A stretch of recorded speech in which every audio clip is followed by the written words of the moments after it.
እኔ ደጋግሜ ስላወራሁት ያንን ሰው ይዞ የሚጠይቀኝ የሚከታተለኝ ስለሚመስለኝ ነው። ፍርደ ገምድል የሆነች ዓለም እኛን ለመረገጥና ለባርነት እኛን መጫወቻ አድርጋ አዋርዳ የምትኖር ዓለም አትቀጥልም። ከኖረች በደንብ ተስተካክላ ትኖራለች፣ ትቀጥላለች። ከዛ ውጭ ትጠፋታለች እንጂ ተውት የሚል ነውና በዛ ስሜት ላይ ስለሆነ ያለ ነው። እሱ የሚገርም ነገር አይደለም እና ጀነራል ባጫ ጀነራል አበባው በዛን በሰሜን ዕዝ ጥቃት ላይ ዘመቻ ሲሄዱ አንድ ጥቅስ ያስታውስ ነበር። ልጁ ሕፃን ሆኖ እያለ እንደተኛ ያው በቤት ውስጥ ያሉ ዶሮዎች መጥተው አይኑን ይወጉታል። አንድ አይኑን ወግተው አንድ አይኑ ይፈሳል ማለት ነው፣ ዶሮዎቹ ወግተውት።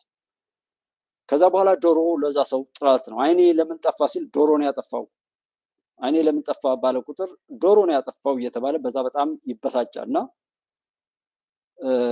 የሆነ ቀን ዶሮ ታርዶ እሱም ትልቅ ከሆነ በኋላ በጣም አጥንቱን ሳይቀር ምንም ሳይቀር በደንብ ቁርጥምጥም እያደረገ የሌላ አይነት አበላል ይበላል። ሰዎቹ እንዴ እከሌ ለምንድን ነው እንደዛ አድርገህ የምትቆራጠመው ምናምን ብለው ሲጠይቁት እንዴ ምን እያላችሁ ነው? ጠላት በጥርስ ሲገኝ ምን አይነት ጥያቄ ነው የምትጠይቁት? በደንብ ነው የሚቆረጠመው እንደማለት ነው። እና ጀነራል ባጫም ሆነ ጀነራል አበባው ወይም በህዋትና በላኪዎቹ በደል የደረሰበት ሁሉ አንድ በቻለው አቅም ጠላት በጥርስ ሲገኝ ብሎ በሚገባ አስተናግዷል። አሁንም ቀሪውም ልክ ጠላት በጥርስ ሲገኝ ብሎ እየጠበቀ ነው። ከዚህ በኋላ እንኳን በዚህ ልክ ተገልጦ ይሄን የሚሰማው ምን ይገርመኛል፣ እንኳንስ የትኛውም ቦታ ላይ ለመንቀሳቀስ ኦር ይሄን አውርቶ ዘው እስከምትሞቱ ድረስ በልቶ ለመጥፋት ካልሆነ በቀር ይሄን አውርታችሁ ኢትዮጵያ መሬት ውስጥ አይደለም የትኛውም ቦታ ላይ በነፃነት መንቀሳቀስ ስታሊን አይ ቲንክ አሜሪካ ውስጥ ካለህ እስኪ አሜሪካ ውስጥ ከሌሎች የትግራይ ተወላጆች የኤርትራ ልጆችም ሆነ እውነትን የሚወዱ አለ ከህዝብ መሀል ይሄ በሽታ የለከፈው ተውት። ህዝብ አንድ አይነት ሊሆን ስለማይችል እንኳን ይህን ያህል ግፍ የደረሰበት የኤርትራ ህዝብ፣ የትግራይ ህዝብ፣ የኢትዮጵያ ህዝብ እንደዚህ እያለ ሌሎች ይህን ታሪክ የሚያውቁ ሁሉ በሰላም አይለቁም። ስታሊን እስኪ ተንቀሳቀስ በነፃነት አሜሪካ እንኳን ሆነ ማለት ነው። ተንቀሳቀስና ይኸው ሰዎች ወራይት በቃ እያሉ ሌሎችን እየሰደቡ ለአንተ አበባ እስኪ ይስጡ እና ጀነራል ባጫ በደንብ ስራውን ሰርቷል የሚል መደምደሚያ ልሰጥ ነው ይሄንን ያመጣሁት።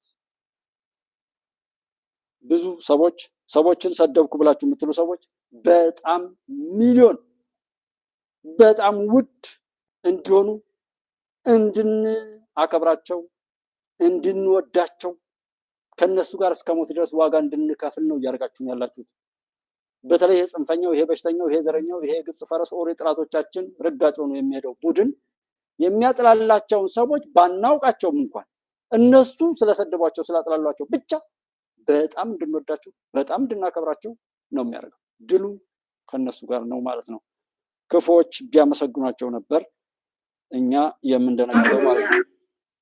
እና ዝለ ከሁሉ በፊት የኤርትራ ጉዳይ ከምንል በኤርትራ ክፍለ ሀገር የመገንጠል ዓላማ ያላቸው ድርጅቶች ጉዳይ ብልነው ነው የሚሻለው። በኢትዮጵያ አብዮታዊ መንግስት በኩል የተፈጠረውን ችግር ዲሞክራሲያዊና ፖለቲካዊ በሆነ መንገድ ለመፍታት የተደረገውን ጥረት ሰፊው የኤርትራ ክፍለ ሀገር ህዝብ በአድናቆትና በደስታ ሲቀበለው ከወንበዴዎቹም ጋራ በመጠኑ ወደ ደህና ዓላማ ለመቃረብ ሲሞከር የኢትዮጵያን አብዮት የሚቃወሙና በምስራቅ አፍሪካ ጂኦፖለቲካ የተለየ ጥቅምና ዓላማ ያላቸው የውጭ ኃይሎች ነገሩ በሰላም እንዳይፈታ ባደረጉት ጥረት እንደተባለው ብዙ ውጤት አልሰጠም።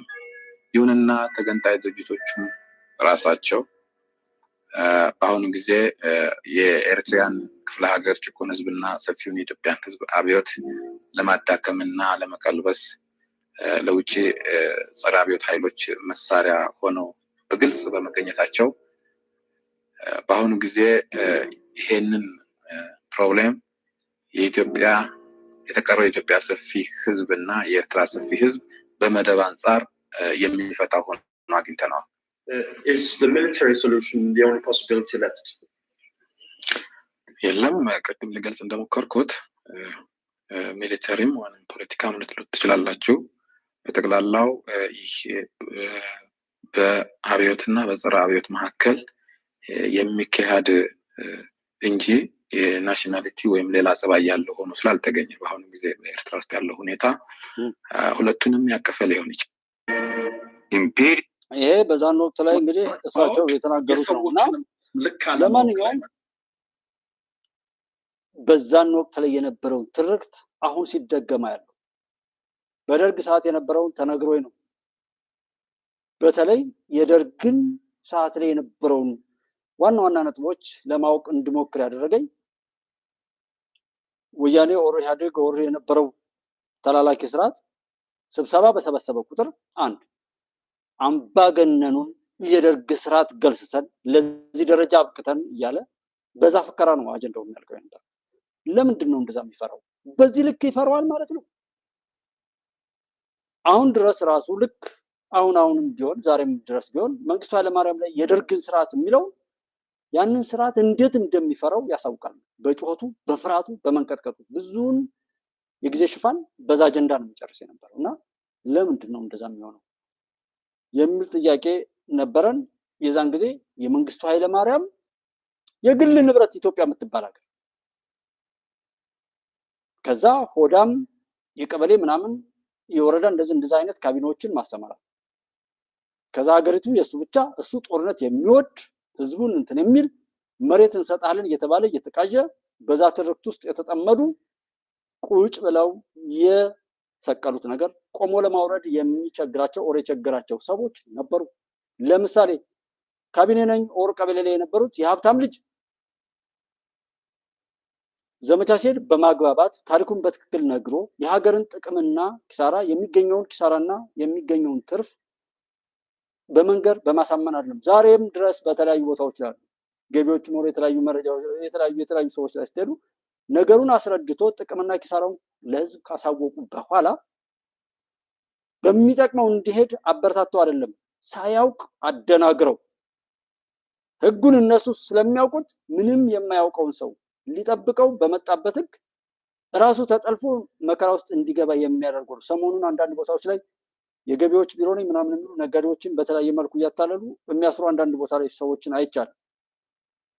የሚያስሩ ነጋዴዎችን ዘይት አለ ይሄ እቃ ከዚህ በላይ ነው ምናምን የዋጋ ግሽበት እንትን እንዳይል ተብሎ የመጣውን ጠላት በሚያዋጣው መልኩ በማወቅም ሊሆን ይችላል ሆን ብለው ራሳቸውን ሸጠው አለዛም ደግሞ ራሳቸው የሆነ ብር በመፈለግ በተናጠል እየሄዱ እንዲህ ያልከኝ እንዲህ ያላልከኝ ብሎ እንደ ጥላት ነጋዴዎችን እንደ ጥላት ለነጋዴው ሊታዘዙ የሄዱ ሰዎች ነጋዴዎችን እያሳሰሩ ወር ምናምን አይነት ነገር አያለው። ሞር እስኪ ብዙ ነገሩ እንዲጣራ ስለሆነ ወይም እንዲስተካከል ስለሆነ የምንለውና የዚህ አይነት ልክፍተኛ እንደሚኖሩም ይታወቃል። ከሱ አንጻር ወደፊትም ይቀርባል እናየዋለን ማለት ነውና በደርግ ሰዓት እከሌ ልጅህን አምጣ ይሄን ያህል ብር ልስጣችሁ ብር ያለው ልጁን ገዝቶ ከካምፕ ይሄዳል። የዳው ምንም ብር የሌለው ሰው ይሄዳል ወደ ጦር ሜዳ። ወደ ጦር ሜዳ ሲሄድም እንደ ሀገሩን መጠበቅ ጀግንነት እንደሆነና ሀገሩን ካልጠበቀ ማንም መጥቶ የሚጫወትበት እንደሆነ አይነገረውም ነበር። ሆዳም ካቢኔዎች፣ ሆዳም የቀበሌ አስተዳደር፣ ሆዳም በዛ ጉዳይ ላይ የተሳተፉ የብዙ ጀግኖችን ህልም ያቀጨጩ የብዙ ጀግኖችን የህይወት መስዋዕትነትና የአካል መስዋዕትነት የከፈሉትን ሁሉ ያከሰሩ ዛሬ ድረስ ያዋረዱና ይሄው ዛሬ ድረስ የማንም መፈንጫ አድርገው እግራችንን እየጎተቱ የሚሄዱ ሰዎች የዛን ጊዜ የተለከፉ በዛን ጊዜ ያከሰሩ በዛን ጊዜ የተዋረዱ ያዋረዱ ዛሬም ያለቀቃቸው አይነት ልክፍተኞች እንጂ በዚያን ጊዜማ በደል የደረሰባቸው ይሄ ኢትዮጵያን እያሻገሩ ነው። በዚያን ጊዜ በደል የደረሰባቸውን ታሪክ የሰሙ ሁሉ ያ ታሪክ እንዳይደገም ኢትዮጵያን ለማሻገር ቆርጠው ተነስተው እየሰሩ ነው። ብዙ ኢትዮጵያውያን እዚህ ነው እዛ ነው ከሚባለው በላይ እስከዛሬ ድረስ የደረስንባትን የጉባኤ ኢትዮጵያ ከ3 ዓመት በፊት ነው የተሻገረችው። እንድትሻገር ያረጓትን ጠቅላይ ሚኒስትር ዶክተር አብይ፣ መከላከያ ሰራዊት፣ ሌሎችም ብዙ እናት አባቶች አሉ ያን ቁጭት በተግባር እየመነዘሩ ያሉ። እነዛ ባለጌዎች ግን ወጣቱን ያፍሳሉ። ያንኑ ትርክት ማለት ዛሬም የዶክተር አብይ የግል ንብረቱ ኢትዮጵያ መከላከያ ሰራዊት የግል ንብረቱ እንደሆነ ሆኖ ይወራል። ተመሳሳይ ትርክት ነው ከደርግ ጋር። መንግስቱ ኃይለማርያም ላይ ይህንን የሰሩት 500,000 የሰለጠነ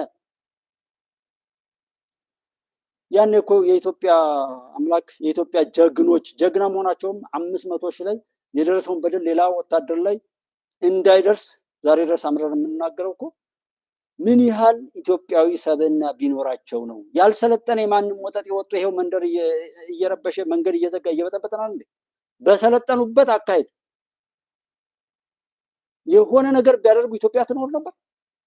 መሳሪያቸውን በልብስ እየቀየሩ ሀገር ትሻገር እኔ ልቸገር ብለው ለሀገር ዋጋ በከፈሉ ግን እንደ ኃጢአተኛ እየተቆጠሩ በምድራቸው ላይ ኖሯል። ያንን እያሰበ የማይቆጭ ሰው ነው እንደው ሰውም አልልም ብዬ በምሬት የምናገረው መሽሞንሞን የሆነ የቃላት ምርጫ ሁሉ ስለማያስፈልገው ያልበቃ ብሎ ሰሜን ዕዝ ላይ ተደገመ። ይህንን ያየ በደርግ ሰዓት ያን ያህል መከላከያ ሰራዊት ላይ የደረሰውን ግፍ ያየ የሰራዊት አባል የጸጥታ ኃይል አባል ሰሜን ዕዝ ላይ የደረሰውን ግፍ ያየ ሰማ የመከላከያ ሰራዊት አባል የፌዴራል ፖሊስ ኦር ጸጥታ ኃይል አባል ኢትዮጵያዊ የሆነ ህሊናው ቀልቡ ባንዳ ያልነካው ባዕዳ ያልወረሰው ኢትዮጵያዊ ሰብዕናውን እስከ ክብሩ የያዘ ሰው ሁሉ እኮ ያ ቀን እንዳይመጣ ባለ በሌላ አቅሙ እነዛን ጥላቶች ለማጥፋት ይሰራል እንጂ አይፈራም። ለምን ነው የሚፈራው? ያቁጭታል። ዛሬ ስናወራ በደርግ ሰዓት እንደዛ አደረጉ፣ ኤርትራን ገነጠሉ፣ ይሄው ሆነ። ዛሬ ስለ አሰብ ማውራት ያሳስር ያስገድል እንደነበር ሰማን። አሁን እንኳን ሲነሳ ለምን በዚህ ምክንያት ተብሎ የህግና አግባባዊ ሂደቶች ሳይሆን እንዴት ያነሳል የሚል ብዙ ጉድ ነው። እሱን ሁሉ የመጣው ቁጭ ብለን ሰቅለ ነው ቆመን ለማውረድ ተቸግረን ነው። ዛሬም ቁጭ ብለን እየሰቀል ነው ያላል። ነገ ቆመን ለማውረድ ሊቸግረን የሚችል ውሏችን እንደዚህ ጭብጨባ ላይ ነው። ጭብጨባችን ምን ዋጋ አለው? ካለፈ በኋላ ዛሬ የሚያወራው ሁሉ እኮ ገብቶት አይደለም። ማንን ምን ባለቤት አይደለም። ይጮሃል ምን ዛሬ ያልተገለጣለ የፖለቲካ ፓርቲ ሁሉ ምን እያለ ሀገር እንድትቀጥል ስለ ሀገር ባለቤት ሆኖ እያወራል። ምክንያቱም ነፃነት የለም። የሌላ ተላላኪ ሆኖ በዛ መልኩ መጥቶ እኛን የሚያባላ ነው። ዛሬ ሰዎችን የሚጠብቅ የለም። ዛሬ ስለ ሰዎች ቀድሞ የሚናገር የለም። ዛሬም ቁጭ ብለን የምንሰቅለው በጣም ብዙ ነው።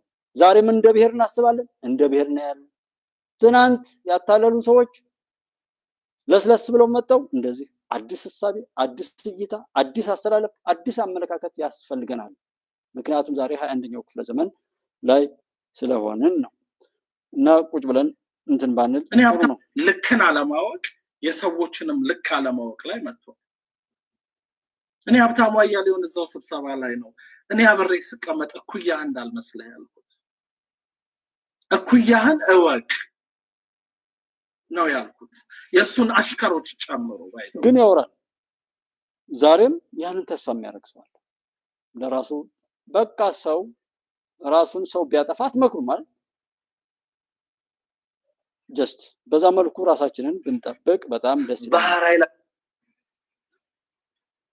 አራተኛ እናንተ የምታውቁት የዛሬ 6 ዓመት 5 ዓመት ባህር ኃይል አቋቁመናል እና ምን ሲውስ ነው ማይኑ ባህር አቋቁመ በቃ እናም ብዙ ሰው የማይገባው ዛሬ 60 ኪሎ ሜትር ርቀት ላይ ያለ ነገር ይጠየቅ በዚህ ይሁን በዛ ይሁን ስለ ታሪፍ ስለ አጠቃቀሙ የሆኑ ፖሊሲዎች ተጠቃሚነትና ጎጅነት ምናምን በሚል ነው ማውራት የነበረብን። እንዴት ትጠይቃላችሁ የሚል መሆኑ እጅግ በጣም ድብን ርር የሚያደርግ። ዛሬ ለምን ነዳጅ ተወደደ ኑሮ ተወደደ ይላችኋል። ያንን እዛ ቀብሮ እዚህ ደግሞ ሌላ ጥፋት ነው። እዚህ ሰዎች ሞቱ ይላል፣ በድብቅ ሰው ይላል። ያስሩ የፖለቲካ ፓርቲዎችና የፖለቲካ እንትኖችን ለብቻው ቢሆን ለጥፈዋለሁ ወይ አንብ ያስቀመጥኩ ስላለኝ ማለት ለምን አስተማማኝ ሰላም የለም ጸጥታ የለም ስለዚህ ምርጫ መካሄድ የለበትም ካሉ ብለናል። እዚህ እነሱ ሰላም አለመኖሩንና እነሱ የተናገሩት ትክክል እንደሆነ ለማረጋገጥ ሰላም የሚያደፈርስ ቡድን ይቀጥራሉ። ዛሬ ፋኖ ላይ ያሉ የእናት ፓርቲ ምናምን ያሉ ፓርቲዎችን እየጠቀሱ አብረው ወዳጅ አድርገው የሚያወሩ ሰዎች አሉ። ለምን አብረው ነው የሚሰሩ? ስለዚህ በወደብ ጉዳይ ላይ ይገኛል አይገኝም፣ ይሄ ከሚሆን ይሄ እያሉ አማራጭ አይደለም የሚያሳዩ። ለምን ምርጫ ይካሄዳል? ለምን ወደብ ይጠየቃል? እኛ ሀገር ተቀምጠው እኛን መስለው እኛን ማጥፋት እስከ ዛሬም ድረስ ሰዎች ይቆጨን፣ ይንደደን። ከነደደን ቢያንስ የነሱ የቆሻሻ ተጠቂ ባለመሆን ብቻ ቆሻሻው የደገሱት የተሸከሙት የጥፋት በሽታ ራሳቸውን ብቻ ይዟቸው እንዲጠፋ እናድርጋቸው። ይህን ልጅ የሚሞግቱት ምርጫም በምንም እንትን እንደማይሉ እርግጠኛ ናቸው። ነገ ዛሬ የጠየቁት ነገ ተግባራዊ ቢሆን ነገ ደግሞ ለምን ምርጫ አይካሄድም ብለው አለመጠጣቸው እርግጠኛ ናቸው። ባለቤት ናቸው። ይህን የሚያወራው ሁሉ ባለቤት ሆኖ ነው ኃላፊነት ይወስዳል። የለም ተመልሶ ለማልቀስ ነው። ተመልሶ ለማልቀስ ቅድም ያለውን አይታችሁታል። የሰከላውን ሰውዬ በኋላም እንትን ጋር ይደግመዋል። ዛሬ ለወለጋው ብለን አዲስ አበባ እንትናል ብለን ከሰከላ እዚህ እንትናል ብለናል። ወለጋ ሰው ሞተ ብለን ተነስተን ዛሬ ሰከላ ከወለጋ የባሰ ሰው የሚሞትበት አድርገናል። እንደኛ ህልም ቁጭ ብለው የሰቀሉት። አራተኛ እናንተ የምታውቁት የዛሬ 6 ዓመት 5 ዓመት ባህር ኃይል አቋቁመናል እና ምን እዚህ ውስጥ ነው ባህር አቋቁመ ነው ምን ለማለት ነው? እኔ ጣናን እስኪ ጣናነሽን መታናት ሲል አይነደውም ሰው። ትምህርት ቤት ተዘጋ ሲባል አይነደውም ሰው። ተማሪዎችን 21 ተማሪ ጨፍጭፈናል። እውነት ዛሬ እኮ የመረጃ ችግር የለም። ምናልባት ደጋግመን ሰው አልረዳ ስላለ ልንደጋግመው እንችል ይሆናል እንጂ ገና ወደፊት ነው እንግዲህ ትውልድ እንትን እያለ አይ ኤአይ አርቲፊሻል ኢንተለጀንስን ተጠቅሞ ነገሮችን ለማቀናበር ይሄ መንግስት እየሰራ ነው እና ትምህርት ቤት እየዘጋ ይሄን ለመቅደም እኮ መማር መሰልጠን ያለበት። ድሮን ከሌ ታጠቀ፣ ከሌ ሻቢያ ታጠቀ፣ ፋኖ ታጠቀው፣ ከሌ ታጠቀ ይላል። ድሮን አይደለም ሌላም ነገር ብትታጠቅ እኮ ለአንተ ያ ነገር ድንጋይ ነው ወይም ራስን የሚያጠፋ ነው። ከዘመኑ ጋር አልተራመድክም ነው እኮ ጉዳዩ። ራስን ለመጠቀም እኔ ማንኛውም ነገር ጀስት ኮዝ ያለው ቢሆን ኦኬ። ድልቃቅ የሚለው ላይ አይታችሁት ከሆነ ፋኖና የመከላከያ ልጆች ቲክቶክ ላይቭ ላይ ተገናኝተው የሚያወሩትን እያቸውና የመከላከያን አቅም እዛ ጋር በደንብ ነው የምታዩት። የመከላከያው ልጅ ትዕግስቱ እኔ በጣም ነው የተናደድኩት። እኔ ራሱ እሱ ሲያናግር የሰማሁበት ማለት ነው፣ አናዶኝ ማለት ነው። እና ያን ያክል ትዕግስት መኖር በጣም አቅም ነው። ሰው ባወቀ ቁጥር ትሁት መሆን አለበት። በእውቀት ልትሻሉ ትችሉ ይሆናል። በህይወት በኤክስፔሪየንስ ደግሞ አባቶች ከኛ የላቀ ልምድ እና መንፈሳዊ ህይወት አላቸው። ስለዚህ ባወቅን ቁጥር አለማወቃችንን ነው መረዳት ያለብን እንጂ ይሄ የእውቀት ፍጻሜ እንዳልሆነ መረዳት ያስፈልጋል። ሰው ባወቀ ቁጥር ትሁት መሆን አለበት። ራሱን ዝቅ ማድረግ አለበት። አባቶቹን ማክበር አለበት። በእድሜ የሚልቁትን ማክበር አለበት። በእውቀት ልትሻሉ ትችሉ ይሆናል። በህይወት በኤክስፔሪየንስ ደግሞ አባቶች ከኛ የላቀ ልምድ እና መንፈሳዊ ህይወት አላቸው። ቃል እግዚአብሔሩ አልተማርም፣ ዛሬም ያስተማረን ወጣቱ ልክ ነኝ ብሎ እንዲያስብ። ይሄ የብዙ አሁንም ቁጭ ብለን ሰቅለ ነው ማውረድ ያስቸገረ ነው። ቃል እግዚአብሔሩን ከማኖር ይልቅ ቅዳሴ ይቀደሳል፣ ወረብ ይወረባል፣ ዜማ አለ፣ ቅኔ ቤት አለ፣ ቴዎሎጂ የመጽሐፍት አንድምታዎችን በጣም ረቀቅ ያለ ነገር አለ። ያ እንደ ምሁራን ነው።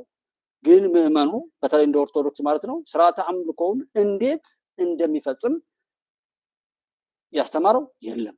ዛሬም ድረስ እንዴት ስርዓተ አምልኮን ለመፈጸም የሚያስችል ትምህርት እየተሰጠ ነው። ምዕመኑ በጣም ትሁት ነው። ሰብሳቢ ግን የለውም። እኔ ቅኔ ቤት ሄድኩ፣ ቅዳሴ ቀድስ ነበር። ለግሌ እንዴት ጸሎት ማድረግ እንደምችል ግን አላውቅም። አይ በዚህ መልኩ ነበርኩ ብለህ እስኪ ንገሩን። እስኪ መቁጠሪያ እንዴት ነው የሚዘከረው? እስኪ ይህንን እንትን ይባል። ሲቀደስ አማርኛ ይሁንም አሁን የቅርብ ጊዜ ነው። ኦሮሚያ ክልል አካባቢ አፋን ኦሮሞ በቅዳሴው ይካተት ሲባል እሱ ሁሉ ለምን እየተባለ ነበር። ሰዎች ሳይገባቸው ሰው ሲወድቅ እንዲወድቁ ሲነሳ እንዲነሱ አይነት ሆኖ ዛሬ በጣም ስርቆት ተባብሶ ዛሬ ቅዱስ ሚካኤል የዳር ሚካኤል ኳስ ስለነበር በተለያዩ ቦታዎች ላይ በሰማሁት ሞባይሎቻቸውን ይሰርቋቸው ነበር። ሲሰግዱ በእጃቸው የያዙትን ኦር አጠገባቸው ያለውን ነገር ይዞ መሮጥ ትውልዱ በራሱ በዛ ልክ መረን አልባ እንዲሆን እና እኒህ አባት የተባረከ ንግግር ነው የሚናገሩት። ይሄ ግን በየዕለቱ ቢሰራ ትሁትነት መግለጫ ከማውጣት ይልቅ ወደ ፈጣሪ የፈጣሪ መግለጫ የማያወጡ የሃይማኖት አባቶች መንግስት ላይ መግለጫ እንዲያወጡ አልፈቅድም። የነሱ ስልጣን ይሄ አይደለም።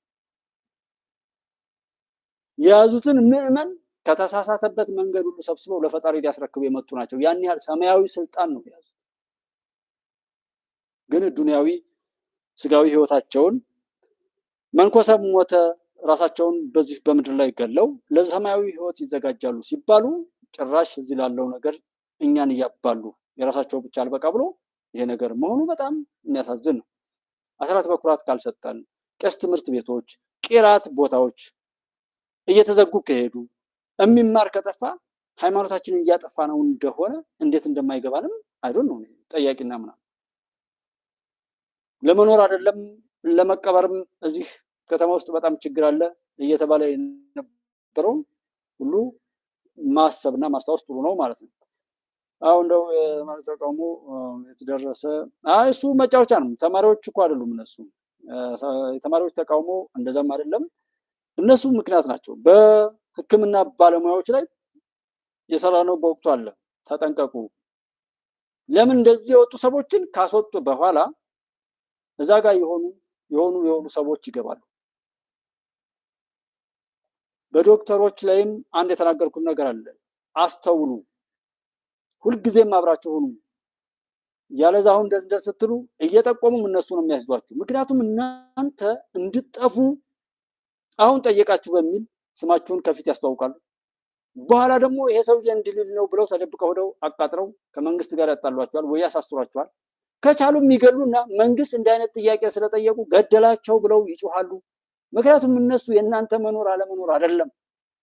የእናንተ መጮህም መሞትም መሰቃየትም መታሰርም መባረርም ለነሱ እንጀራቸው ነው። እሱን ተናበው ይሰራሉ። ስለዚህ የምትጠይቁትን ጥያቄ በራሳችሁ ጀምራችሁ በራሳችሁ ጠብቃችሁ በራሳችሁ የምትጨርሱበትን እድል አግኙ ነው። አሁን ተማሪዎች ላይም ሲባል በኢህአዴግ ጊዜ የነበረውን አንድ ነገር አሁንም ላውራ። ሰልፍ ይባላል። በሙሉ አልከለክልም አይልም። ስለዚህ ሰልፉን ለሚፈልገው ነገር ለማዋል የሚጠልፉ ሰዎችን ያዘጋጃል። ስለዚህ ተመሳስለው ይገባሉ። መነሻ ቦታ አለው፣ መድረሻ ቦታ አለው። ለምሳሌ ከ22 ተነስቶ ወደ መስቀል አደባባይ የሚሄድ ከሆነ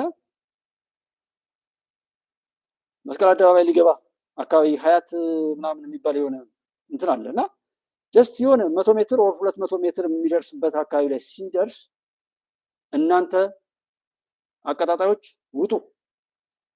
እዚህ ቦታ ላይ ደግሞ ጥይት ድንጋይ ወርዋሪዎች እዚህ ጋር ወደ ባንኮች የዝርፊያ ሙከራ አድርጉ። ሰላማዊ ሰዎችን ንብረት ማውደም ላይ የሆኑ ሰዎች ይሰማራሉ።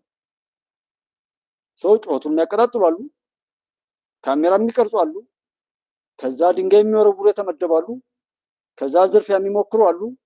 ሌላው አያውቅም ይገባል። ስናይፐር ደግሞ ጠምዶ እዚህ ቦታ ላይ ሲሆን የኛን ተልእኮ የሚፈጽሙ ሰዎች ከዚህ ቦታ ጀምረው ስለሚወጡ አንተ እርምጃ ውሰድ። ያስጀመረው አለ፣ እነሱ እንዳይታዩ ሆነው የቀረጹት አለ፣ በቪዲዮ ቀርጸዋል፣ ተዘጋጅተው ነው። ሁሉን የሚሞከረው ነገር በሙሉ የሚያሳይ ቪዲዮ መረጃ አላቸው፣ ያንን እንትን ለማለት ነው። ከዛ በኋላ ሰው የፈለገውን ነገር ለማድረግ ላቀደው ነገር ሳይናበብ ነው የተገናኘው። ስሜት ነው ያሰባሰበው። ሰው በዛ ስሜት ውስጥ ተው ከማለት ይልቅ ገብቶ እንደገና ሌላ ትርፍ እንዲያገኙበት ያደርጉታል። እንደገና ሌላ ትርፍ ያገኙበት ነበር። ራሳቸው ይገላሉ። እንዲህ አይነት ብለው ይሄን ሊዘርፍ ሲል ባንክ ሊዘርፍ ሲል እንዲህ አይነት አመፅ በመቀስቀሳቸው ህገ መንግስታዊ ስርዓቱን የህዝብን ደህንነት ለመጠበቅ ሲባል እርምጃ ተወስዷል ይባላል። ሌላው የሚያስወግዱት አንድ ሰው ካለ እሱን የሚገል ሰው ፓስፖርት ተዘጋጅቶለት ብዙ ከረንሲ እንደዚህ አይነት ነገሮችን እንኳን ብዙ ማውራት ይችል ነበር። በቀላሉ ሊጠመድበት በሚችለው መልኩ ይጠመዳል። ያሰው ከተጠመደ በኋላ ቃል ይገባለታል። ለመውጣት ከሆነም ፓስፖርትም ሆነ ማንኛውም ነገር እንደሚደረግለት ይነገረዋል በደካማ ጎን። ከዛ በኋላ ድርጊቱን ብቻ እንዲፈጽም ነው። እሱ የማያውቀው እነሱ የሚያውቁት ያኛው ሁለተኛ የሚላከውም ያንን ለመምታት ብቻ እንደ ጥላት እዚህ ቦታ ላይ እንዲህ አይነት ድርጊት ይፈጸማል፣ እሱ ይህን እንደፈጸመ አንተ እዛው ላይ ጨርሰው ይባላል። ያ ሰው ያየውን ነገር በሙሉ እዛው ጋር ነው የሚቀማው። ይሄዳል፣ ድርጊቱን ይፈጽማል። አማላይ የሆነ ተተርኮለታል ወደዛ ለመሄድ ሰው ያን ድርጊት እንደፈጸመ ደግሞ እሱ የማያውቀው እሱን የሚመታ ጥላት ይመተዋል ማለት ነው። ሶስተኛ የሚታወቅ የመንግስት አካል ሶስተኛው የሚታወቅ የመንግስት አካል እሱ እንድናለ ቦታ እንዲህ አይነት ነገር ስላለ እንደ መረጃ ነው የሚነገረው፣ ላያውቅ ይችላል። ኦልሞስት ጥቅም ላይ ሰጠው ይችላል። እንዲህ አይነት ድርጊቶችን የሚፈጽሙ መረጃ ስለደረሰን ቶሎ ብለህ የድርጊት እንደሰ በቁጥጥር ስር አውል ተብሎ ይላካል። ስለዚህ ያኛውም ይገላል፣ እሱንም ይሄኛው ኋለኛው ይገላል። ያን ገዳዩን ፖሊስ ወይም የጸጥታ ኃይል ይይዛል። ከዛ በኋላ አምጥቶ ታሰረ የሚል ዜና ይነገረናል። ያ የታሰረ ተብሎ የተነገረን ሰውዬ ግን ተፈቶ ወይ ውጭ ሀገር ሄዷል ወይም እዚህ ውስጥ አለ። ሁሉም ነገር ለማወቅ እንኳን የሚያስችል አደረጃጀት የለም። አንዱ ሙሉ የሚነደኝ ነገርም ይሄ ነው። እንኳን ነገሮችን ሞግቶ በባለቤትነት ለመያዝ ይቅርና የሚደረገውን ነገር እንኳን ለመስማት ለማወቅና ለመረዳት የሚያስችል አቋቋም፣ አሰላለፍ፣ አንድነትና አብሮነት የለንም። ይሄ በሌለበት ሁኔታ ጠላትን ደግሞ በአደባባይ ጠላትን ማብዛት ያው ድመት ምንድነው አይጥ ለሞቷ የድመት አፍንጫ እንደማለት። ስለዚህ ባወቅ እስከዛ ብንወጣ የሚል ሁሉ አለ። እናስተውል። ሳናስተውል ዝም ብለን በስሜት እየተነዳን የምንሄደው ነገር የአማራ ክልሉም አማራ ሰውዬ ተመልከቱ። አንድ ላይ ሆኖ ይሄ የሆነ የፖለቲካ ፓርቲ ነው። እንዴት እየተቀጣጠለ እዚህ እንደደረሰ ማሳያ ይሆናል። አድምጡ። ሆኖ የራሱን ህልውና ማስጠበቅ ግዴታው ነው። ኢትዮጵያ ሁሉም አማራ በአንድ ላይ ሆኖ በጋራ ሆኖ የራሱን ህልውና ማስጠበቅ ግዴታው ነው። ኢትዮጵያ ወደዳችሁም ጠላችሁም፣ አሁን ልታምኑም ላታምኑም ትችላላችሁ፣ ኢትዮጵያን ትወዳላችሁላችሁም። ነገር ግን የምናድናት የምትድነው በአማራ ህዝብ ብቻ ነው። በአማራነት መደራጀት ወንጀል አይደለም፣ ኃጢአትም አይደለም፣ ማነስም አይደለም። ነፍጠኛ ይሉናል አይደል? ማነስም አይደለም። መደራጀት ትችላለህ። እንደ ጉባለች መደራጀት ሌሎችን ለማጥፋት ከሆነ አልቀበልም ነው እንጂ እኮ ተደራጅ ለምታወራለት በሃይማኖት የሚሆን በብሔር ላላችሁበት እንኳ ቢሆን ስትጠቃቀሙ በመጠቃቀም ጀምሩት። እንደገና በአማራ ብቻ ነው ኢትዮጵያ የምትድነው፣ በኦሮሞ ብቻ ነው የምትድነው፣ በትግሬ ብቻ ነው የምትድነው። እንዲህ አይነት እብሪት አይደለም ከኢትዮጵያ ምድር ከዓለም ላይ መጥፋት አለበት። ቆሻሻው በሽታ ይሄ ነው። የገነገነ ቡግንጅ የሚባል በሽታ የሚነዘንዝ ሰላም የማይሰጥ አንዱ በቃ ስላለ ብቻ ነው። ማነው እሱ አይታወቅም። እስኪ እውነት እያንዳንዱ ሰው ስለ ብሔር ያው ሰው መሆኑን የካደ ሰው ብሔር ሆኖ በብሔር የሚያስብ ሰው እስኪ ማረጋገጫ ያገኝና ለራሱ መልስ ይመልስ። በሚመቸው ሰዓት አማራ ነኝ የሚል እስኪ አማራነቱን የሚያረጋግጥበት መረጃ ያገኝና ራሱ ለራሱ ይመልስ። ኦሮሞ ነኝ የሚልም እንደዛ፣ ትግሬ ነኝ የሚልም እንደዚህ። አሁን ባለው ላይ እጅግ በጣም ትልቅ በሽታ ውስጥ ይሄን ስናገር ብዙ ያማቸዋል ማለት ነው። ግን እስኪ ይመልስ።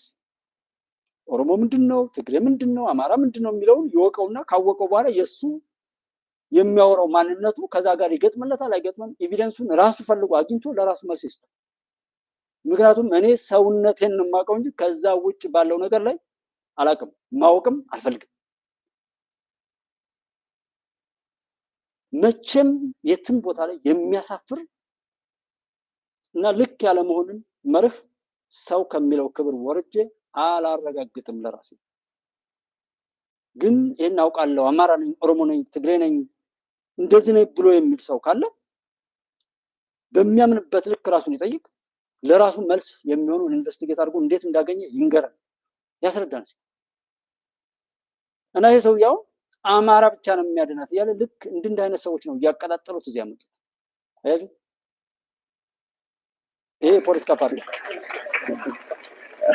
እነሱ የሰደቡን ይመስላቸዋል። ሌሎቹ ደግሞ የነሱና ትምክተኛ ይሉናል። ትምክት ምንድን ነው? አባቶቹ በሰሩት አባቶቹ ባመጡት ገድል፣ ድል፣ ነፃነት መኩራት መመካት ኃጢአት ነው እንዴ? ሀገርን ያህል ነገር አርሶ ያኖረ ያበላ ያጠጣ አማራ ዛሬ ለልመናጁ ተዘርግቷል በየቦታው። ስልጣኑ የማያጓጓ ነው። እኛ የባለስልጣን ልጆች ነን፣ የባለ ወንበር ልጆች ነን። ይህንን እብሪት ተመልከቱት። ማጦዝ አሁን ይሄ መክረርና ማክረር የሚባሉ ህጎች አሉ። አሁን እንዳልኳችሁ ሰዎች በመረጋጋት የሚጠቅመንን ለመማማር ብንፈልግ እኔ 24 ሰዓት ለማስተማር የምችልበት ሰዓት ላይ ነው አሁን ያለው። ቢኮዝ እድሜ ለበጥባጭ ስራ የለኝ። ስለዚህ እንደ ስራ አድርገንም መስራት እንችላለን ማለት ነው። ይሄ መክረርና ማክረር ሰዎች ራሳቸው ይከራሉ፣ ግትር ይሆናሉ፣ ራሳቸውን ያመልካሉ፣ ራሳቸውን ያስመልካሉ። እይታቸው ከራሳቸው ባሻገር የሌለ ድፍን ጨለማ ውስጥ ይገባሉ ማለት ነው።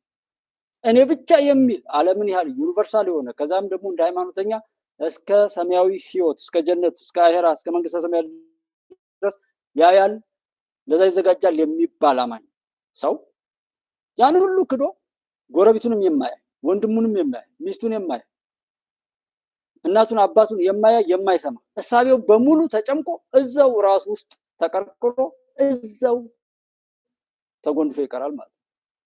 የኔነት በሽታ አሁን የሰው የሚያወራው እንደዛ ነው። ለምሳሌ ይሄ የሚለው እንኳ ቢሆን አንድ ያን በትክክል ያሳያል። ሰውየው አሁን ከርሯል፣ ሌሎችንም አክራሪዎች እየፈጠረ ነው። እሱ በከረረበት በአንድ ሰውነቱ ሌሎችም እንደሱ ከረው እንዲቀሩ ነው። በዚህ ጉዳይ አይ ቲንክ የሰውየው አሁንም የፖለቲካ ፓርቲ ላይ ይኖር ይሆናል። ኃላፊነት እኮ የሚባል ነገር እንኳን ሀገርን እመራለሁ ከኔ ባሻገር ለህዝብ አገለግላለሁ፣ ህዝቤን በዓለም ላይ ከዓለም ጋር አብሮ በሰላም እንዲኖር አደርጋለሁ፣ ይሄ አቅምና እውቀት አለኝ ብሎ የሚነሳ የፖለቲካ ፓርቲ እንዴት በዚህ ልክ ይጎላል? እንዴት በዚህ ልክ የተስተጓጎለ ሀሳብ ያስባል?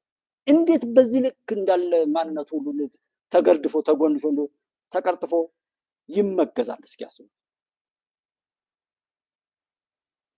ማን ስለዚህ አወራ? ስለደረሰው ነገርና ስለሆነው ነገር እንኳን እንትን ሰው እዚህ ጋር ማክረርና መክረርን ይነግሩታል። ይሄ ሰውዬ በዚህ ከርቧል፣ ሌላ አክራሪዎችን እየፈጠረ ነው።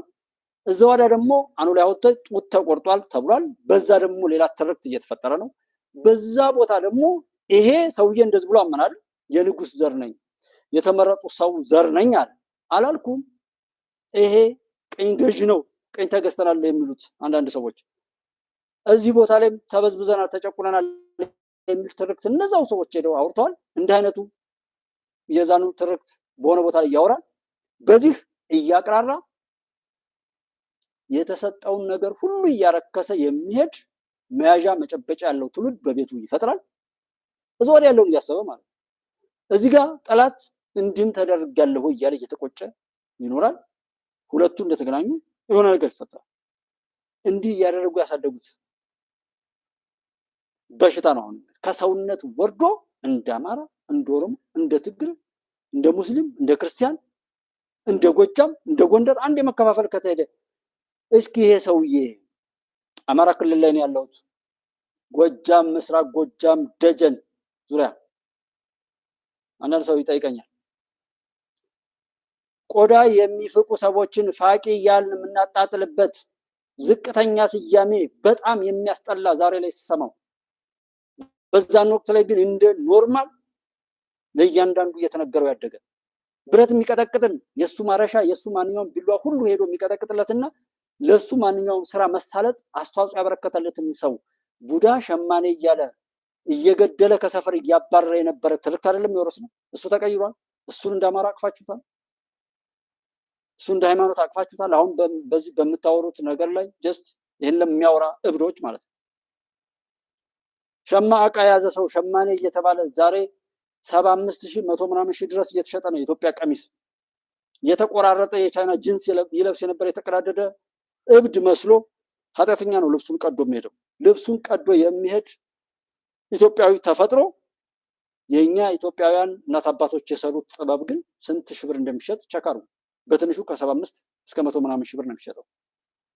እዚህ ሽሮ ሜዳ መሄድ ይቻላል። እንደዛ አይነት ትርክት አይደለም ወይ ነበረን? የራሱን ናቂ ሰው ናፋቂ ሆነን አይደለም የተሰራ ነው። በዛ ሁሉ አብሮነት ነበር ወይ? አብሮነቱ ሰውን ለመጥቀም ነበር ወይ? ለይቶ ለማጥፋት እንጂ ሰውን ለመጥቀም አይደለም። ወደፊትም የለ። እስካሁንም የሚያወራውን ሁሉ እሱን አይቼ አላውቅም።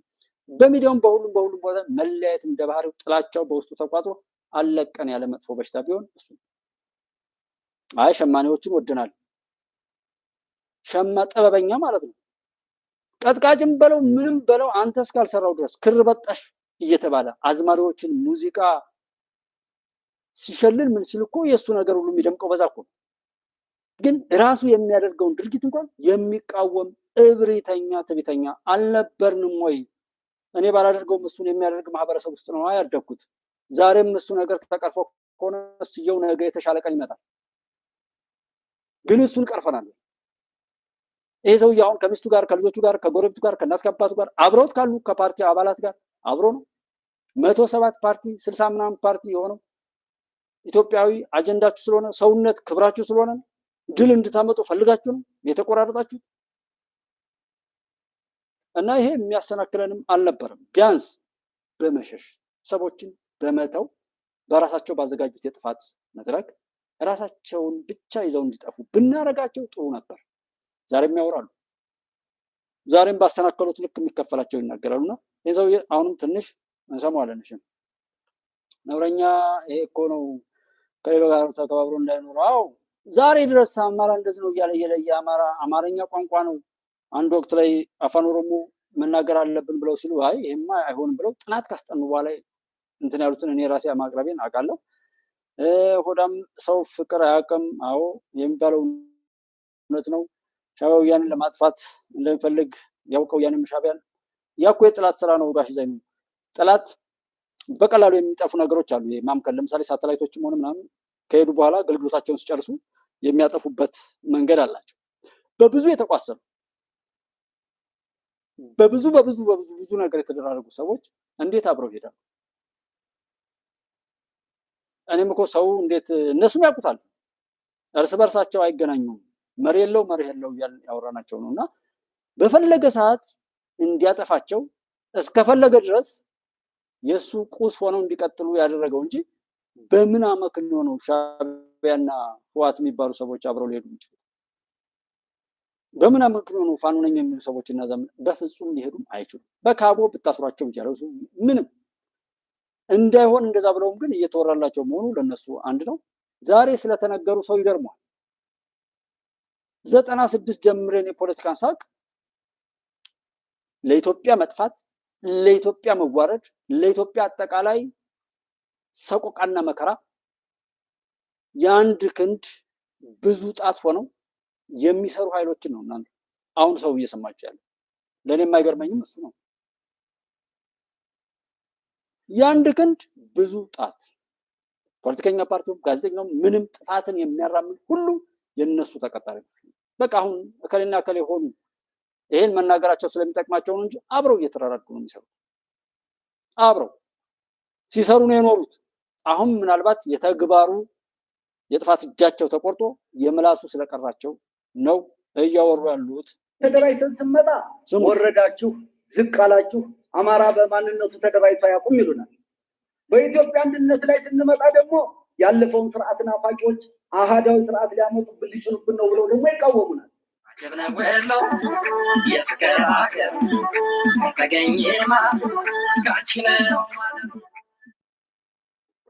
ይሄ ልክ እንዳሁን እንደናንተ እምቢ ይሄንን አይናችን እያየ ቆመን መመልከት አይገባንም ብለው ፕሮፌሰር አስራትና ሌሎች ጓደኞቻቸው ወጡ።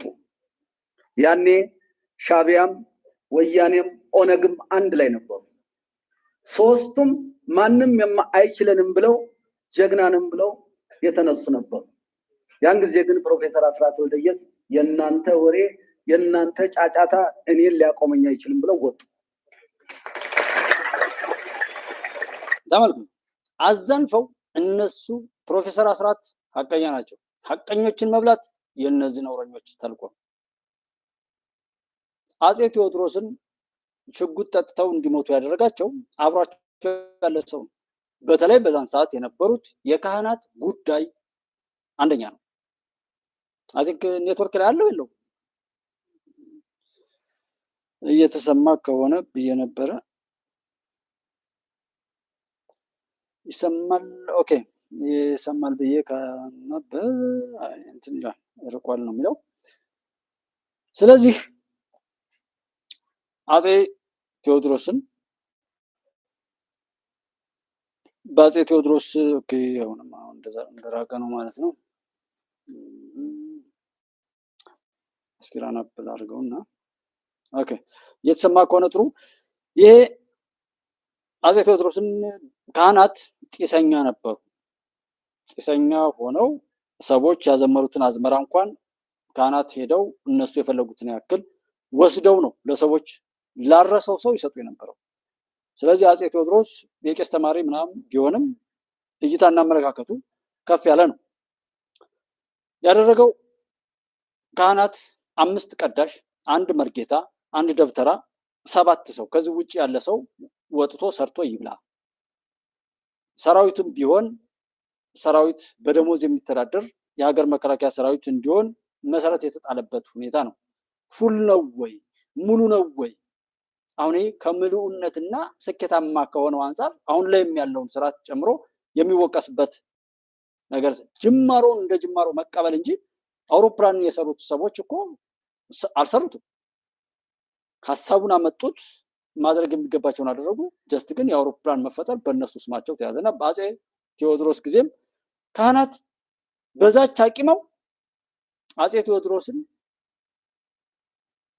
ጠቁሙ አሉበት ቦታ ድረስ እስከ ማስመጣትና ብቻቸውን ቀርተው የያዙት ዓላማ እንደ ግለሰብ የመሰለው ዛሬም ድረስ እንደ ግለሰብ ይመስላል። አብይ ለራሱ ስልጣን ሲል ምን ሲል እስክሪብቶ በእጁ እኮ ነው።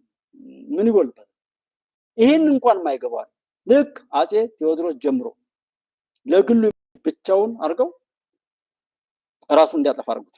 ከዛ በኋላ የቴዲ ዘር ይላችኋል። የቴዲ ጥላት በላይ ዘለቀን ከአጼ ኃይለሥላሴ ጋር ያጣሉት ከዛም አታለው አምጥተው ከመጣ በኋላም አሁንም ሌላ ነገር ተርከው እንደው ብንቶ እንዲሰቀል ያደረጉት የጎጃም ሰዎች ናቸው።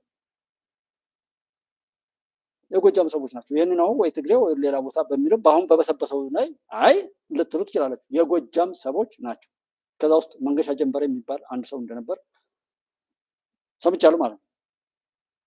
እሱን የሚመስል ነገር አሁንም አለ።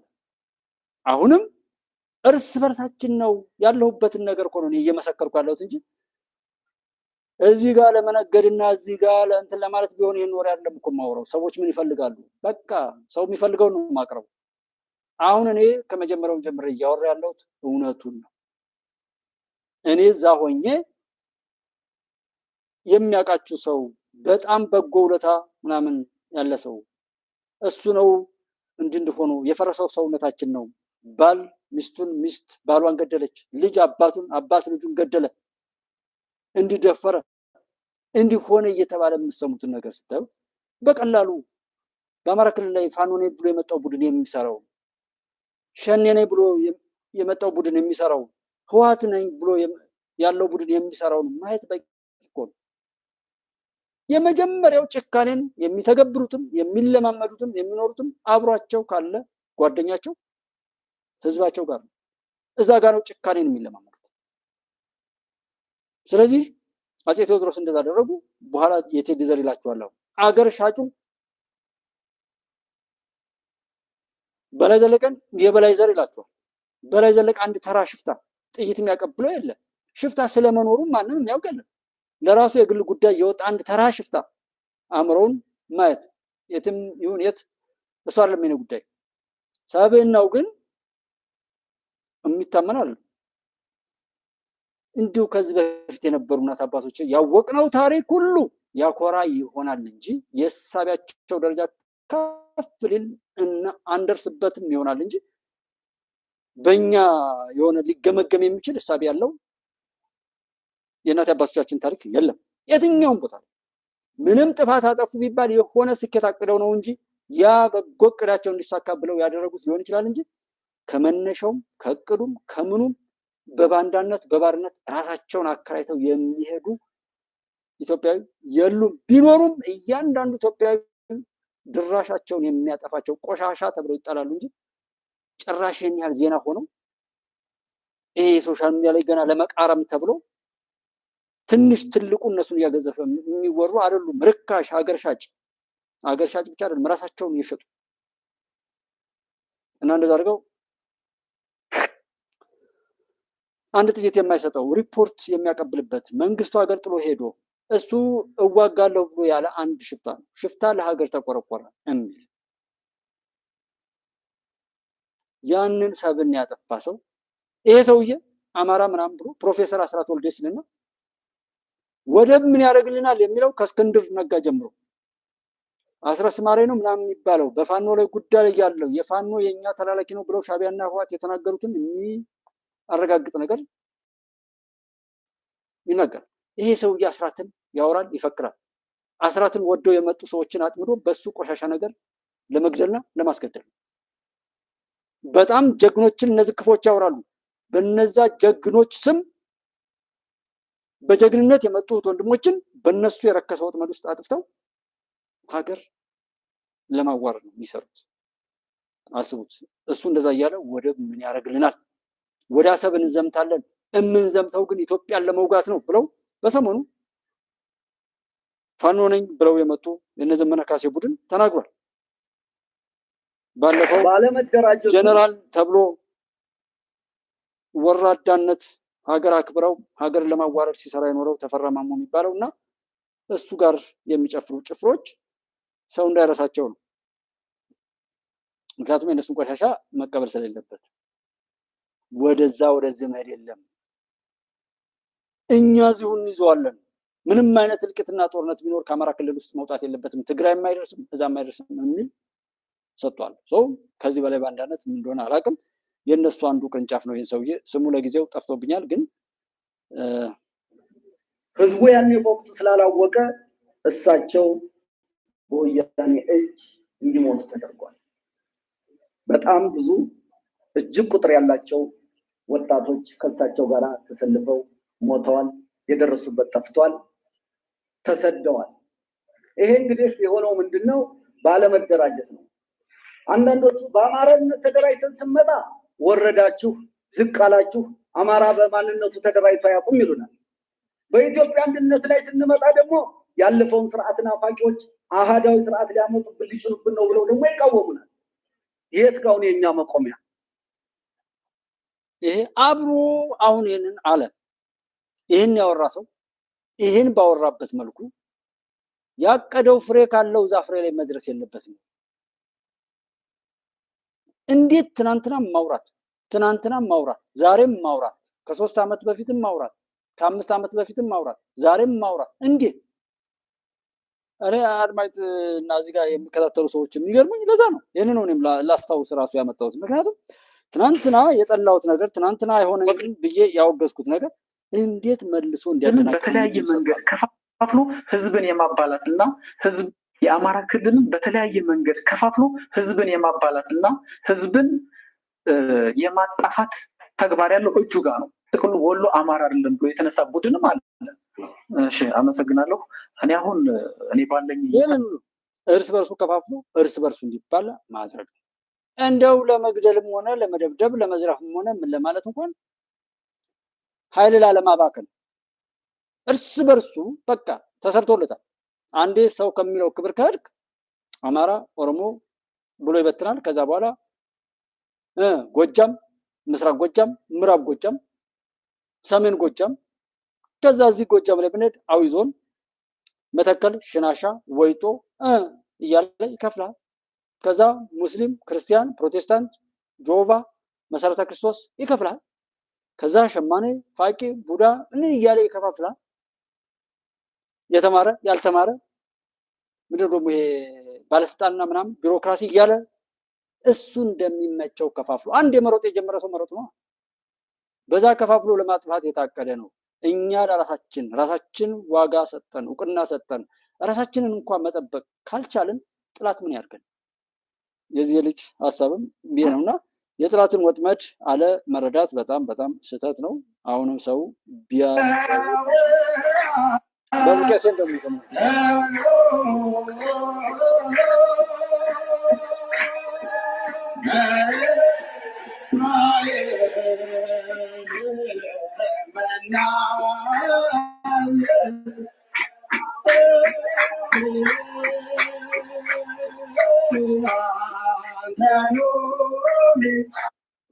እዚህ ጋር እኒህን አባታችን አቡነ ናትናኤል ናቸው።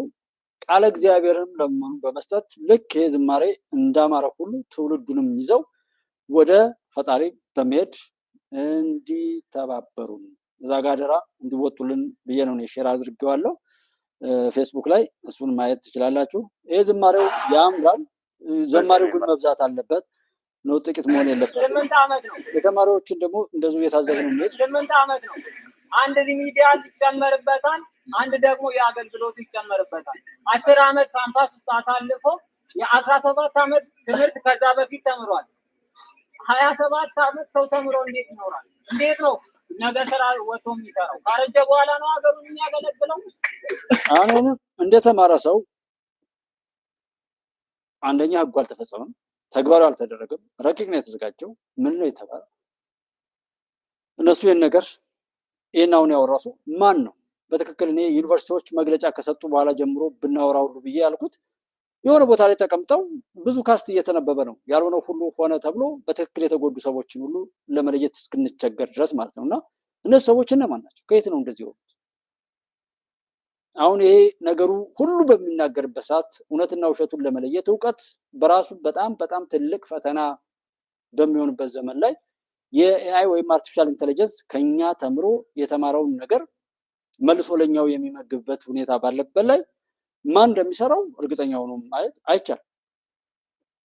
እነዚህ ሰዎች በትክክል ከየት ነው? ዩኒቨርሲቲዎች የነበረውን ነገር በራሳቸው ዘግበው እንደ ዩኒቨርሲቲ ቢያረጋግጡልን ከዛ ተነስተን እናወራ ነበር። ከዛ ውጭ ግን እነዚህ የሆነ ሞቴራል ኦር የቀን ሰራተኛ ኦር የሆነ ቦታ ላይ ሆነው ይህን ቪዲዮ ተቀርጸው ለጥፈውት ሊሆን ይችላል። ከዛ ሰው ከመረጋጋት ይልቅ የሚያስጮኸውን ነው የሚፈልገው። በእኛ አለመረጋጋት ላይ ለማረጋጋት ከሚመጡ ሰዎች ይልቅ የሚያስደነብሩን ሰዎች እንዲበዙ ጋብዘናል። አንድ ይህን ያህል የተወሰነው ትምህርቱ ይህን ያህል ጊዜ ይወስዳል። እንደው እዚህ ቪዲዮ ላይ አንቀጹን ሁሉ ይሄው እዩት። ይህንን ፐብሊሽ እንደተማረ ሰው አይደል የሚሆን። በዚህ ምክንያት እንደዚህ ነው የተወሰነው። ይህንንም እንዲህ ብለን ሞግተን ነበር። እንዲህ ሞግተን የተሰጠን ምላሽም ይሄው። ከዛ በኋላ ሁሉ ሰው እነሱን ለመርዳት ይነሳል። እውነት እንዲወጣ ነው ወይ እነዚህ ልጆች ያወሩት? አይደለም። በመደናገር ብዙ መደነጋገር፣ በመደናበር ብዙ የሚደናበር ለመፍጠርና በጥፋት ላይ ጥፋት እየጨመሩ የጥፋት ነጋዴዎች የሚሄዱት ሁነት ነው እንጂ ለመጠቀም አይደለም ያስተላልፋል። 27 ዓመት 30 ዓመት እድሜው ላይ የምናሰደ ስለ ፖሊሲው ማናወራ።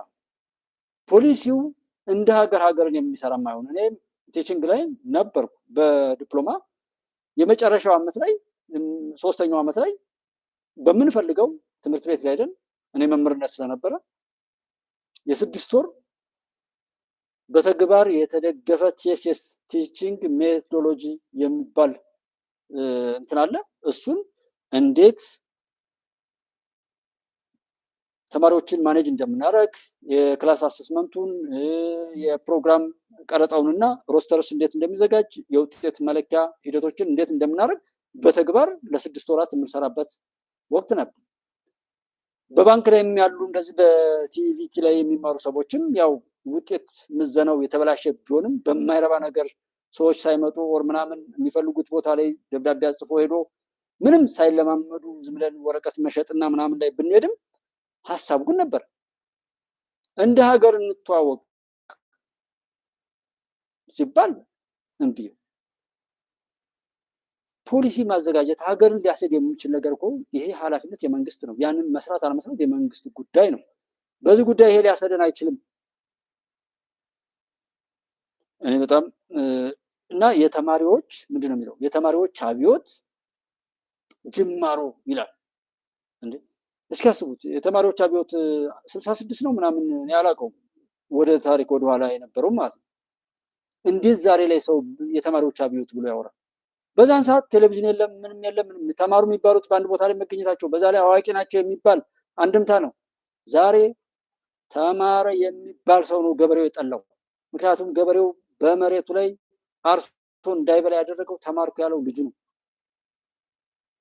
እና በዛን ሰዓት ካለው ጋር አሁን ይህን እያያዙ ሀገር ልትፈርስ ነው ምናምን ብሎ የሚደነፋ ሰው ሲታይ ጤነኛ አይደለም። አፍራሾች እንደዛ ቢደነፉ ሀገርን ደግሞ ማስቀጠል ያልቻልን እንደሆነ እያንዳንዱ ሰው ተጠያቂ ስለሆነ በዛ ስሜት እነሱን ለመምታት እና ለመመከት እንደምንሰራም ማወቅ አለባቸው። ናና ለጀዋር መልስ ስጠው በእንግሊዝኛ በቤቲ ሳይሆን በዛ ማነው አጌና ነው ምናምን የሚባል አጌና ነው አህያ የሚባለው አሁን ስለዚህ እንደዛ አይነት ናና ለጀዋር መልስ ስጠው በእንግሊዝኛ በቤቲ ሳይሆን በዛ ማነው አጌና ነው ምናምን የሚባል አጌና ነው አህያ የሚባለው ምናምን አጌና አሁን ካንቺ ባሳያል። እኔ አሁን እንዴት አይነት ድንቁርና ውስጥ እንደተገባ ያው መመዘኛ ከሄደ በችግሩ በመንግስትም ባህሪ የኢትዮጵያ ነባራዊ ሁኔታ ለሰላማዊ ህዝባዊ እምቢተኝነት እጅግ በጣም ፈርታይል የተመቸ ነው ማለት ይቻላል።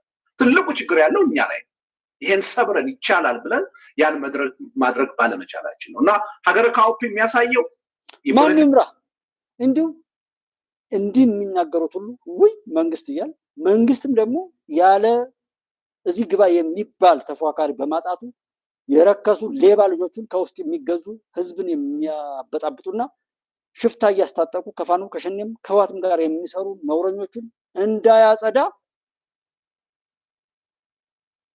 የሚያደርግ ንግግር ነው እነዚህ ያሉት። የህዝባውን ቢተኝነት ምናምን ያዘውን በትኖ ከዛ በኋላ ደግሞ ሰብሳቢ ይጣ ከዛ አይ ልደቱ ነግሮ የነበር እኮ እንደዚህ ብዬ ወጣሁት ብሎ ይበል። ልደቱን ለመጠየቅ የሚያስችል አግባብ አለ? በተሰራው መዋቅር ላይ ያሉ ሰዎችን የምንጠይቅበት ነገር ውጤታማ አይደለም ብለን ጥያቄ እያነሳን ጭራሽ በአየር ላይ እንበትነው ያለን ነገሩ ጭራሽ ያለው ስርዓት አልሰራም ብለህ እየቀሰቀስ ጭራሽ ለማን ተሰጠው? በዚህ ምክንያትን የምረጡኝ እያለ ጥንካሬውንና ድክመቶችን የሌላውን ድክመት ጠቅሶ የራሱን ጥንካሬ አማራጭ አድርጎ ከመቅረብ ይልቅ ለምን ምርጫ ይካሄዳል የሚል ሰው ባለበት ለእናንተ ለነዚህ ለጽንፈኞች የመበያ አማራጭ ሰተን እኛ እንበላ? እድሜ ልካችሁን አንድ ቀን ቢሆን መልካም ነገር ትርፍ የሌላችሁ የፖለቲካ ፓርቲዎች እናንተን አምኖ ሰውነት ሀገሩን ያፍስ እኔ አወራ ፓርቲዎች፣ ሲቪክ ማህበራት፣ ጋዜጠኞች እናንተ የመሰላችሁት ምሁራን በዚህ ረገድ ማድረግ ያለብንን ዝግጅት በአግባቡ ካደረግን እዛ ውስጥ እንዳስቀመጥኩት በ6 ሳምንት ወይም በ45 ቀን የሰላማዊ ህዝባዊ እምቢተኝነት ትግል ይሄን አምባገነን መንግስት ማንበርከክ ማሸነፍ ይቻላል። ማንም ቻሌንጅ ሊያደርገኝ ይችላል በዚህ ረገድ እና መጽሐፉ ተጽፏል። ትችቶች ሊቀርቡ ግብጽ ታሳትምልህ ገደል ግባ እኔ ብቻዬን ስቀር ኢትዮጵያን ወደኋላ የሚጎትት ነገር የለም። ቆሻሻ ነገሮቿን ሁሉ ታራግፋለች፣ ትቀብራለች። ኢትዮጵያ ከፍ ያለች ተጀ እኔ ብቻ ብቀር እኔ ብቻዬን ብቀር እንኳን ስንት ሌት ተቀን የሚደክም ስንት ጀግና እናት አባቶች ስንት ጀግና ወንድሞች ባሉበት ሀገር ላይ እኔ ደካማው እኔ ብቻዬን እንኳን ብቀር ልደቱንና መሰል ቆሻሾችን ከኢትዮጵያ ምድር ላይ ጠርጋለሁ። ይህንን በኢትዮጵያ አምላክ ስም ነው የምምለው። በኢትዮጵያ አምላክ ስም ነው የምምለው። ልደቱን የሚመስሉ ተባዮችን ሁሉ ከዚህ ምድር እጠርጋለሁ። እኔ ብቻ እንኳን ብቀር እንኳንስ ስንት ጀግና እያለ መከላከያ ሰራዊት ወኔው ለምንድን ነው አገር ለማሻገር ላይ ተቀን የሚለፋው ጠቅላይ ሚኒስትሩን ጨምሮ መከራቸውን የሚያዩት ወንድሞች ስንት እዚህ ሚዲያ ላይ ከአድሚንነት ገንዘብ ከማውጣት ጊዜያቸውን ከማውጣት ስንት ዋጋ የሚከፍል ስንት ሰው እንዳለ እስኪ ቁጠሩ። ጸሎት በማድረግ ጣናቸው እስከጠፋ ድረስ ስንት ልጅ ወልደው ኢትዮጵያን ለማስቀጠል መከራ